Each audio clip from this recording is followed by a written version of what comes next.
Assalamualaikum, selamat datang di channel Ki Bagus Purwas. Pada video kali ini, saya akan menceritakan kisah Syekh Subakir Islamkan Nusantara, utusan Turki Utsmani penakluk Ki Semar Sabdo Palon.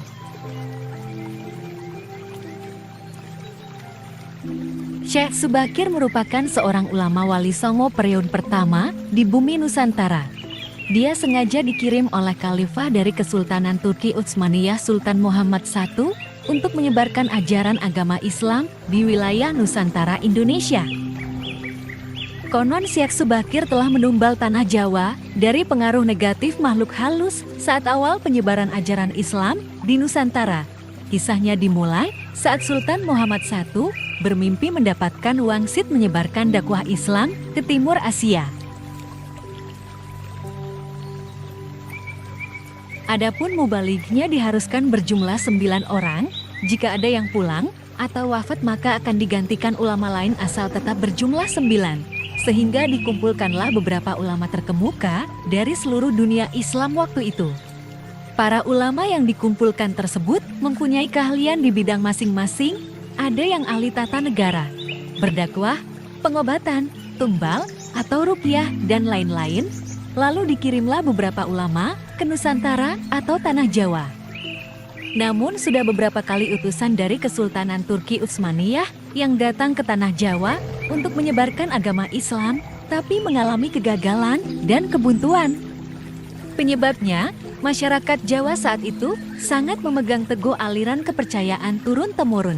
Sehingga para ulama yang dikirim mendapatkan halangan, meskipun berkembang, tetapi ajaran agama Islam hanya dalam lingkungan kecil saja, tidak bisa berkembang secara luas, karena penguasa tanah Jawa kala itu tak mengizinkan agama lain masuk dan berkembang di wilayahnya.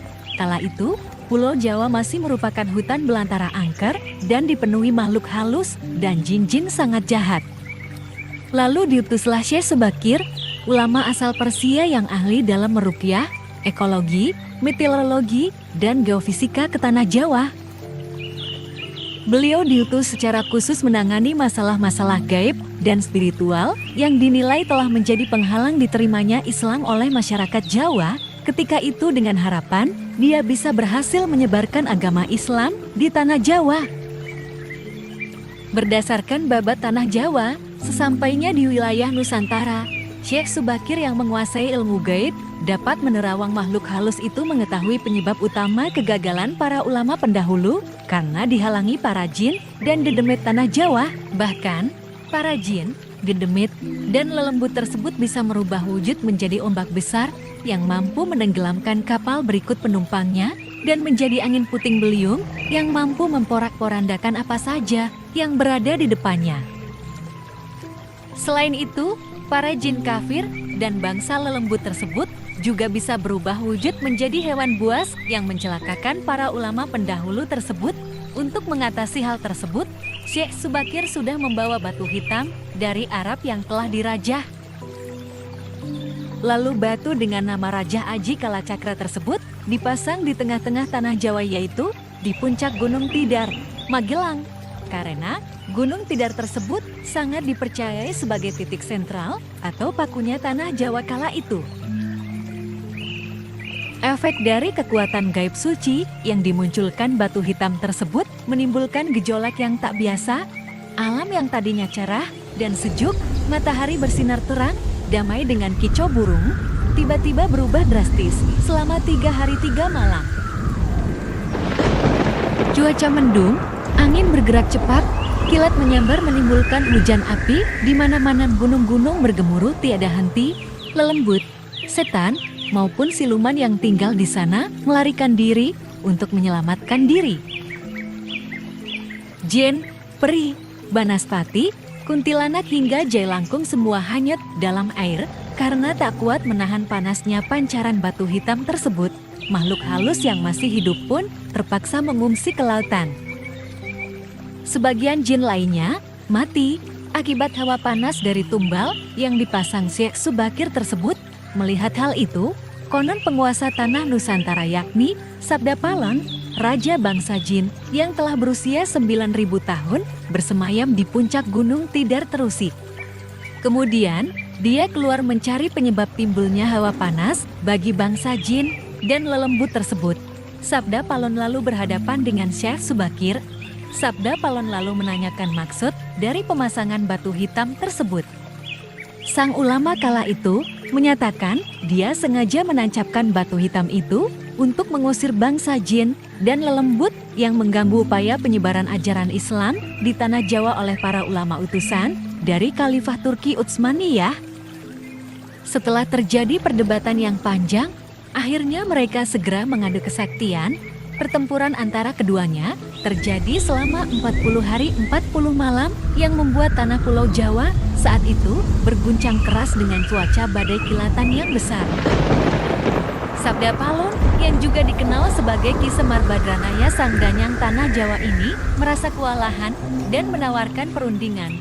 Hal itu dilakukan lantaran kesaktian wali utusan Allah memang tak bisa dikalahkan begitu saja. Sabda Palon mensyaratkan beberapa poin dalam upaya penyebaran Islam di tanah Jawa.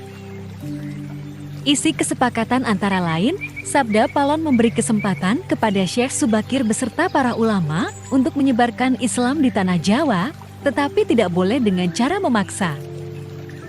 Kemudian, Sabda Palon juga memberi kesempatan kepada orang Islam untuk berkuasa di tanah Jawa, raja-raja Islam, namun dengan catatan, para raja Islam itu silakan berkuasa, namun jangan sampai meninggalkan adat istiadat dan budaya yang ada. Silakan kembangkan ajaran Islam sesuai dengan kitab yang diakuinya, tetapi biarlah adat dan budaya berkembang sedemikian rupa. Syarat-syarat itu akhirnya disetujui Syekh Subakir agar dia menyebarkan ajaran agama Islam dengan tenang. Selain di puncak Gunung Tidar, Syekh Subakir juga membersihkan beberapa tempat angker di tanah Jawa yang dikuasai para raja jin dan makhluk halus lainnya. Dalam versi lain, diceritakan untuk membersihkan wilayah Gunung Tidar dari bangsa jin kala itu. Diceritakan, Syekh Subakir membawa senjata pusaka berupa tombak kiai panjang, lalu tombak pusaka tersebut ditancapkan tepat di puncak Tidar sebagai penolak bala. Dan benar, tombak sakti itu menciptakan hawa panas yang bukan main bagi para lelembut dan bangsa jin. Alhasil penunggu yang berdiam di Gunung Tidar kemudian lari tunggang langgang meninggalkan Gunung Tidar. Sebagian pengikut Sabda Palon dari bangsa jin melarikan diri ke timur dan konon hingga sekarang menempati daerah Gunung Merapi yang masih dipercaya gunung akar. Bahkan sebagian lagi anak buah Sabda Palon ada yang melarikan diri ke Alas Roban dan ke Gunung Serandil. Tombak itu sekarang masih dijaga oleh masyarakat dan ditempatkan di puncak Gunung Tidar dengan nama makam tombak Kiai Panjang. Dengan adanya tombak sakti itu, maka amanlah Gunung Tidar dari kekuasaan para jin dan makhluk halus. Karena keberhasilannya menumbal tanah Jawa, lalu penyebaran Islam oleh Wali Songo periode pertama menjadi lancar. Nama Syekh Subakir lalu menjadi sangat terkenal dan dikagumi di kalangan para pendekar, penganut ilmu gaib, dan kanuragan, bangsawan, serta masyarakat di tanah Jawa ketika itu, sehingga mereka terkesan mendewakan sang ulama asal Persia tersebut. Akhirnya, untuk melepaskan kefanatikan masyarakat terhadap Syekh Subakir dan untuk menjaga akidah umat Islam, tahun 1462 Masehi, Syekh Subakir pulang ke Persia, Iran. Ini dimaksudkan agar kefanatikan tersebut runtuh dan masyarakat kembali kepada tauhid yang benar. Selain itu, tugas utama Syekh Subakir untuk membersihkan tanah Jawa dari pengaruh negatif makhluk halus telah selesai. Selanjutnya, setelah Syekh Subakir wafat, posisinya digantikan oleh Wali Songo lainnya, yaitu Sunan Kalijaga. Jadi, itulah kisah Syekh Subakir Islamkan Nusantara, utusan Turki Utsmani penakluk Ki Semar Sabda Palon. Semoga bermanfaat. Saya Ki Bagus Purwas. Assalamualaikum warahmatullahi wabarakatuh.